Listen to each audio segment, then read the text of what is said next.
Cricket পাকিস্তানকে টি-20 সিরিজে 4-1 ব্যবধানে হারিয়েছে দ্বিতীয় সারির নিউজিল্যান্ড দল।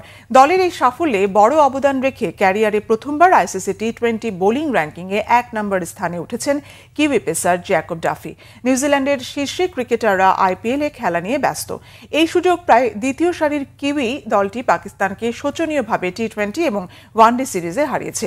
টি-20 সিরিজে পাকিস্তানকে 4-1 বিধ্বস্ত করার পেছনে গুরুত্বপূর্ণ অবদান রেখেছেন পেসার জ্যাকব ডাফি। 5 ম্যাচে 13টি উইকেট নিয়ে সিরিজ সেরা বোলার হয়ে 4 ধাপ এগিয়ে র্যাঙ্কিংয়ে শীর্ষে উঠেছেন ডাফি।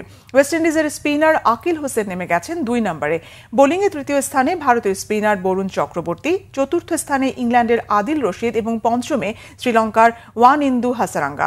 বাংলাদেশ গত মাসে কোনো টি-20 ম্যাচ না খেললেও র্যাঙ্কিংয়ে 2 ধাপ উন্নতি করে তাসকিন আহমেদ 15তম এবং রিশাদ হোসেন 19 নম্বরে রয়েছেন। টি-20 ব্যাটিং র্যাঙ্কিংয়ে শীর্ষে অস্ট্রেলিয়ার ট্রাভিস হেড, দ্বিতীয় ভারতের অভিষেক শর্মা এবং তৃতীয় স্থানে ইংল্যান্ডের ফিল সল্ট। টি-20 র্যাঙ্কিংয়ে শীর্ষ 30-এ বাংলাদেশের কোনো ব্যাটসম্যান নেই। তাহিদ হৃদয় আছেন 31 নম্বরে। এই ফরম্যাটে শীর্ষ অলরাউন্ডার ভারতের হার্দিক পান্ডিয়া। সাকিবের বিদায়ের পর টি-20 অলরাউন্ডার র্যাঙ্কিংয়ে শীর্ষ 25-এও বাংলাদেশের কেউ নেই।